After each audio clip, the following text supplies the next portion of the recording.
Let me ask you something real quick. When was the last time you actually felt excited? Not scrolling excited, not "this is kind of cool" excited, but genuinely happy, fully present, lost in the moment, excited. Yeah, exactly. Here's the scary part. If you've been feeling bored, numb, unmotivated, or like nothing hits the same anymore, it's not because you're lazy, and it's not because life suddenly got boring. It's because your brain has been quietly rewired. And today, I'm going to explain why nothing feels fun anymore, what dopamine actually does to your brain, and the last habit we'll talk about is the most important one.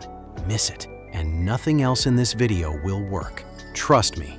Don't miss the last habit. By the end of this video, you'll know exactly how to reset your motivation, enjoy things again, and feel excited about life without quitting everything or living like a monk. Let's get into it. Habit number 1. Stop stacking dopamine. Let's start with the habit almost everyone is doing without realizing how damaging it is. It's called dopamine stacking, and once you notice it, you'll see it everywhere. Dopamine stacking is when you pile multiple sources of pleasure on top of each other at the same time. Not one reward, not two, but a full overload. For example, you're eating, but also watching YouTube. You're scrolling while music is playing.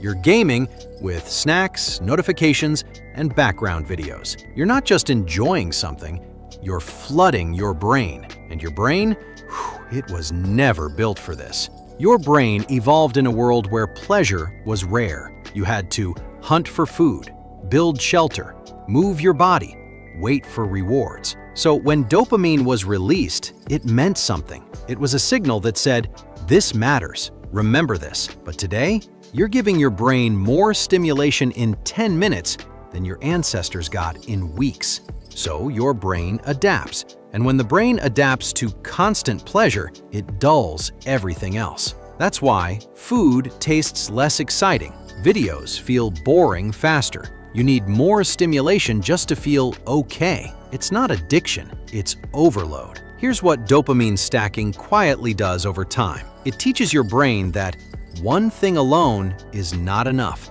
Silence is uncomfortable. Focus is unnecessary. Effort isn't worth it. So when you try to study, work, read, think, sit still, your brain panics. It says, "Where's the extra stimulation?" That's when boredom hits instantly. Not normal boredom, painful boredom. And that's when most people reach for their phone again. The cycle continues. Motivation doesn't disappear randomly. It disappears because your brain has learned something dangerous. Why do something hard when I can get instant pleasure instead? When you stack dopamine, your brain gets used to maximum reward for minimum effort.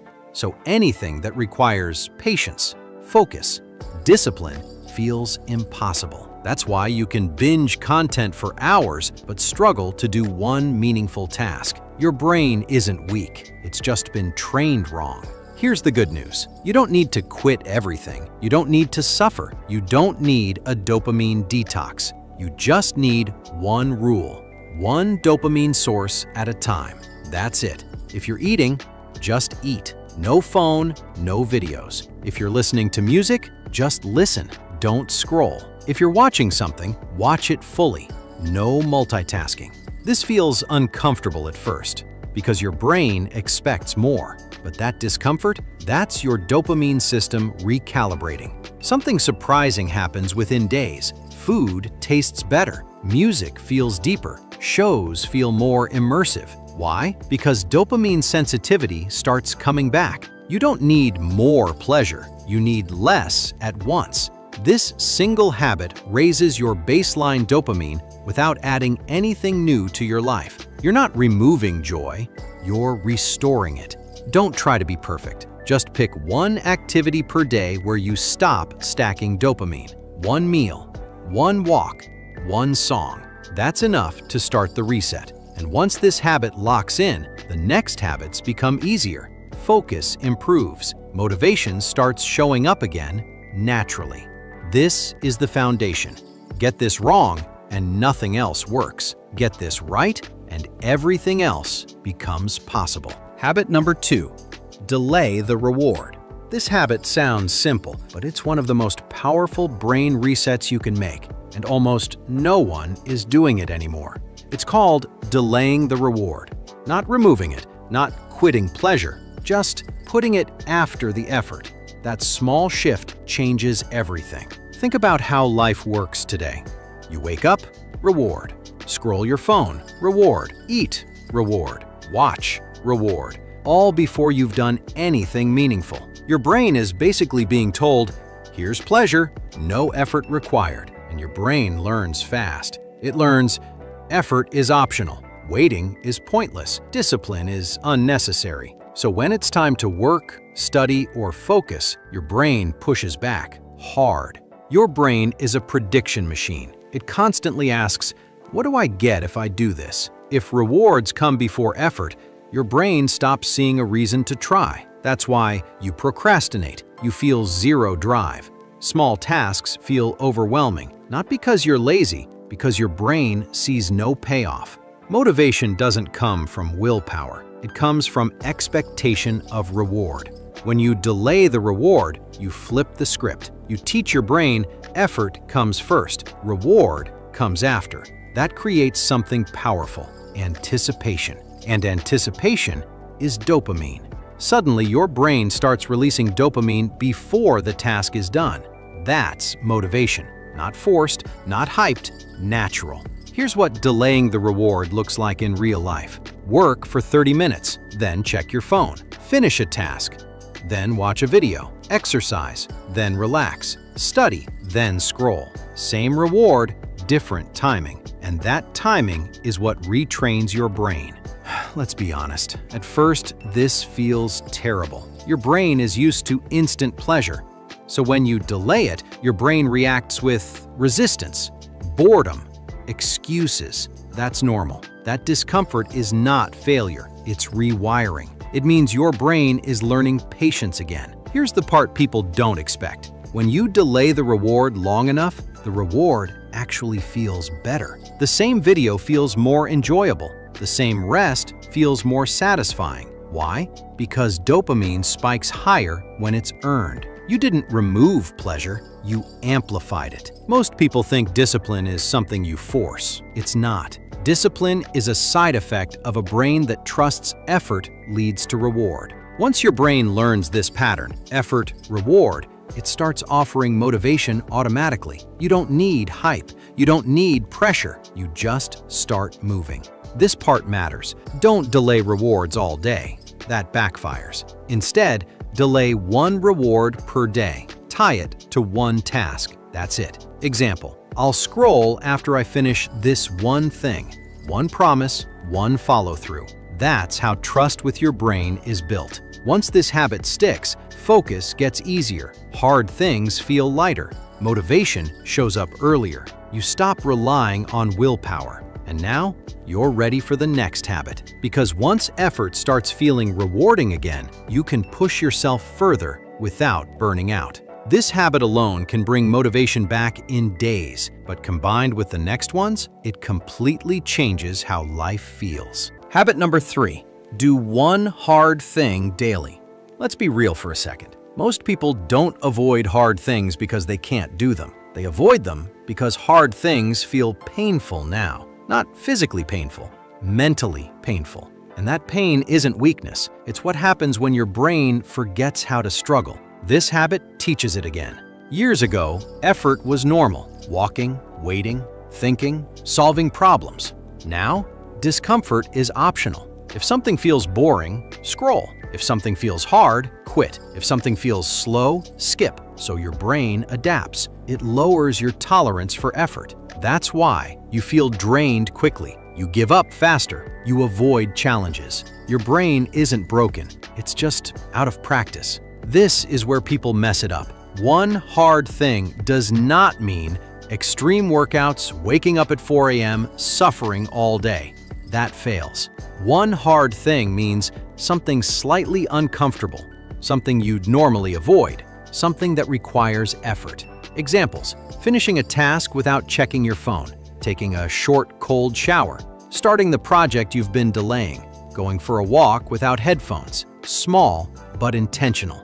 Here's the key idea.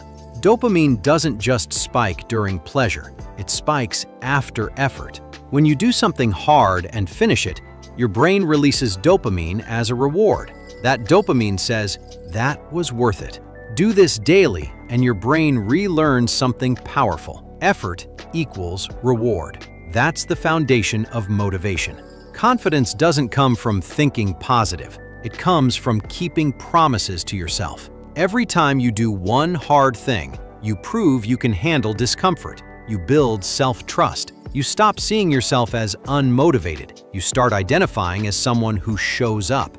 That changes how you act the rest of the day. After a few days of this habit, something shifts. Hard things don't disappear, but they stop feeling impossible. Your brain starts saying, "I've done harder than this," and that voice, that's momentum.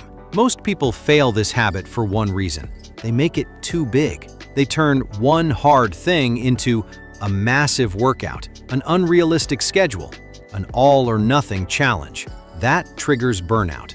The goal is consistency, not intensity. If it feels doable, you're doing it right. Here's a trick that makes this habit 10 times more effective. Do your hard thing early in the day. Why?